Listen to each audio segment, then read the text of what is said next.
Hi everyone, this is a video about our community service at the Paws PJ, which is a non-profit animal shelter.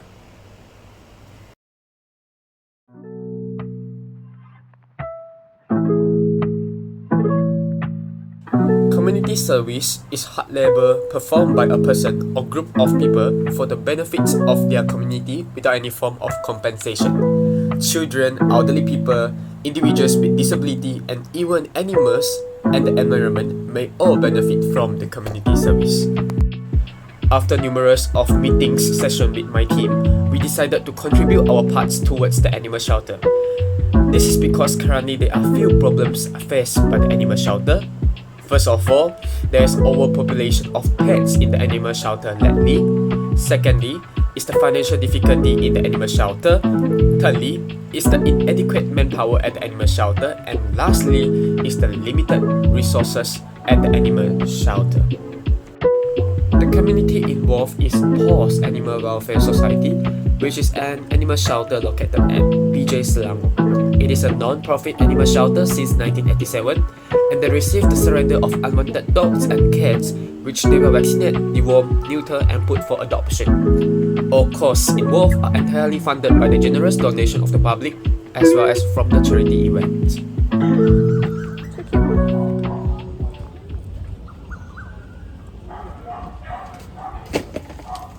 Hi, my name is Hannah and I'll be talking about problems faced by animal shelter.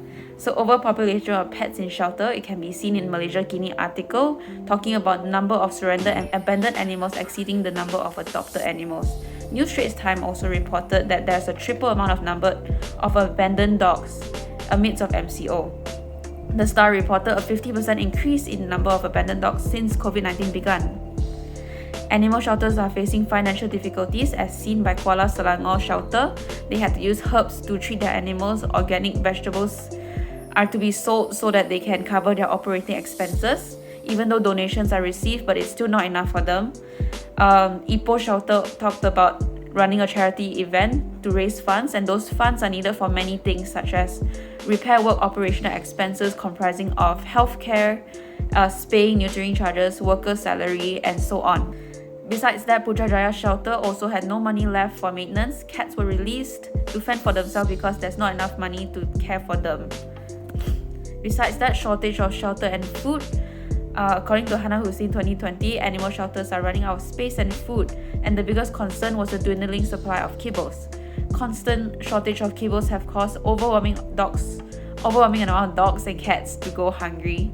And an animal shelter owner in Bukit Mertajam had to sell 2 of his properties because maintaining a shelter would cost more than 50k to let everything run smoothly for a month. The article which Hannah mentioned regarding the animal shelter in Bukit Mertajam also reported that they have a lack of staff amounting to only 5 employees who are taking care of their 2,600 animals that they have. The owner of the animal shelter urged the need of volunteers to help clean up the shelter, bathe the dogs, and also help them to paint rusted cages. Another more recent article published in MalaysiaNow.com reported that many animal shelters started to fend off surrenders as the shelter management themselves could no longer afford to care for them due to a lack of resources and manpower. As to our aim of this community project is to promote civic engagement in being responsible towards pets ownership and to facilitate the development of favorable attitudes towards animals. All that is done through fostering the connection with residents of the animal shelter in a series of activities.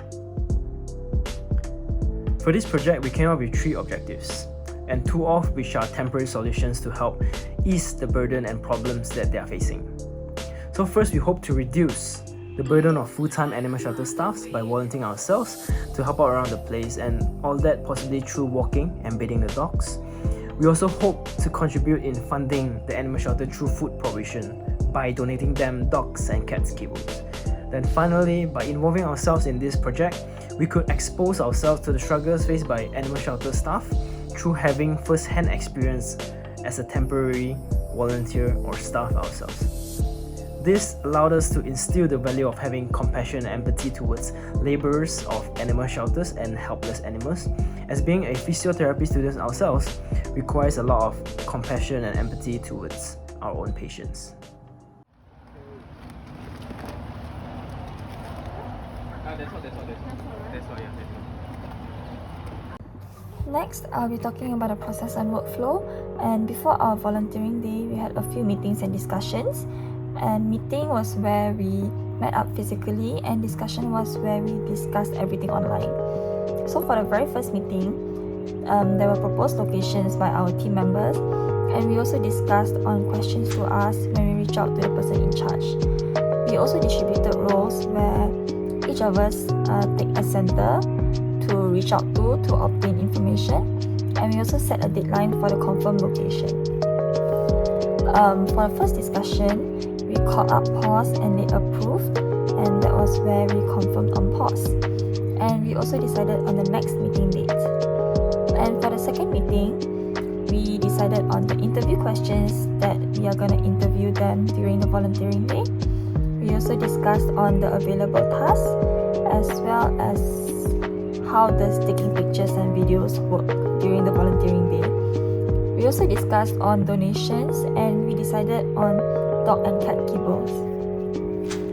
For the second discussion, we went out to look for charity gifts, and we also decided on how many packets of dog and cat kibbles to get. And for the discussion 3, we decided on the attire, and they also bought the charity gifts. And for the charity gifts, the cost was split among all of us. And on the volunteering day itself, when we went to pause, the roles were distributed by the workers there. So the roles that we did were washing dogs' bowls, their food bowls. We also wash and sanitize their equipments. We help them to walk the dogs, and we also help them to bathe the dogs. And after doing that, we presented them with the charity gifts, which were the dog and cat kibbles, and we also had a short interview with them. Moving on, let's take a look at the roles that were given to us. There were 3 tasks, so 6 of us divided ourselves into 2 on the spot. First task, me and Eva were assigned to wash the food bowls. We sat in front of these cute, adorable doggies and carry out the task.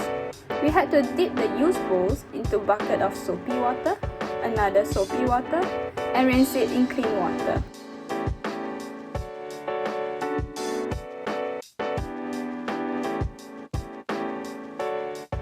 Second task, Hannah and ASEEL are responsible to clean the medical equipment, which in this case, forceps. They have to clean the surgical tools with brushes and make sure it's thoroughly clean. Here's how they do it. So I'm gonna be scrubbing the surfaces of our surgical scissors in every surface, making sure I don't miss out any bloody spots. yes. So this is already covered in soap water. That's how it's going to kill all the bacteria for the vets to use it on the sick dogs. Yeah. So here is the scissors, The scissors. and here is the clean bowl. And after that, we rinse this. We rinse it. Make sure there's no trace of soap.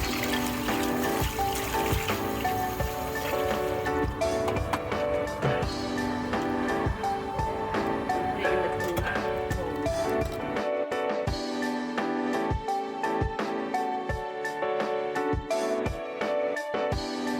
Thirdly, Stephen and Kai Ping walks the dogs and bathe the dogs.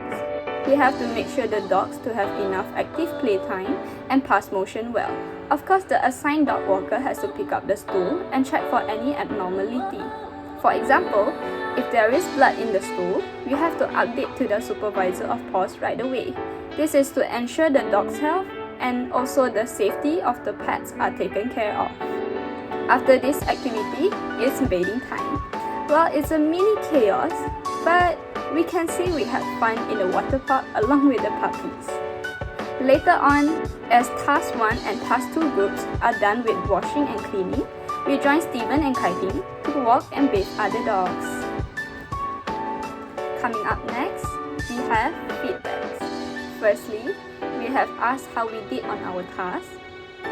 You guys have been great. The tools are wonderfully clean. The dogs are happy, nicely showered. You guys did great. Thank you very much. Thank you. Then we inquire on their thoughts of having volunteers in PAWS. Yeah, I think for now we have a set program that's very good. There's nothing much to improve in a sense. All are so far wonderfully enough. All our volunteers are very helpful. They're wonderful. They're good at what they're doing. We're lucky. Lastly, here's a comment for us on how we can maximize our help in PAWS. One thing is a lot of a lot of people when they come, they forget that animals are animals and they do unpredictable things. So sometimes get ready to be jumped on. If they have no experience with dogs, please tell us. We'll teach you how to handle it.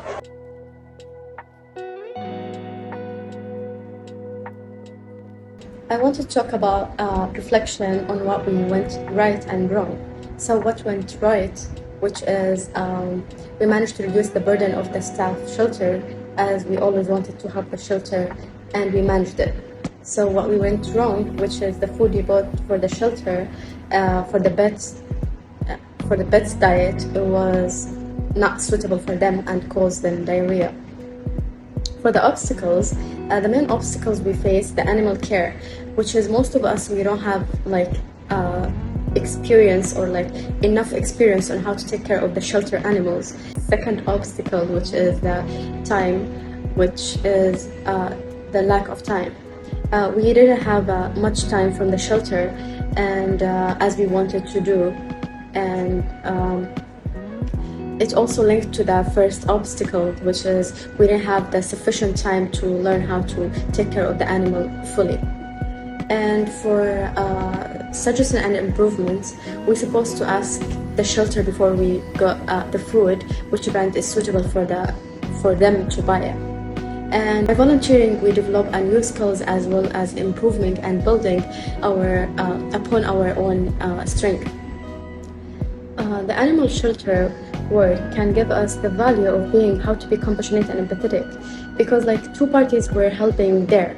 The first one, which is the animal shelter staff, because they are short of staff and they are busy, and the animal there is burdened. So when you go there, you will understand how to feel to be burdened.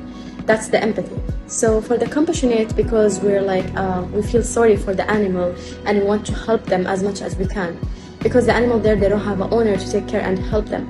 The compassionate and empathetic, by understanding how they might feel of being kinder to them throughout the work. So relating to the physio, because as a physicians, we have relational, and they are the patient, our patient, or patient to us. So we wanted to compassionate to the patient and understand the struggle, or what they struggle from, and to be kind and help them as well. Yes, and thank you so much.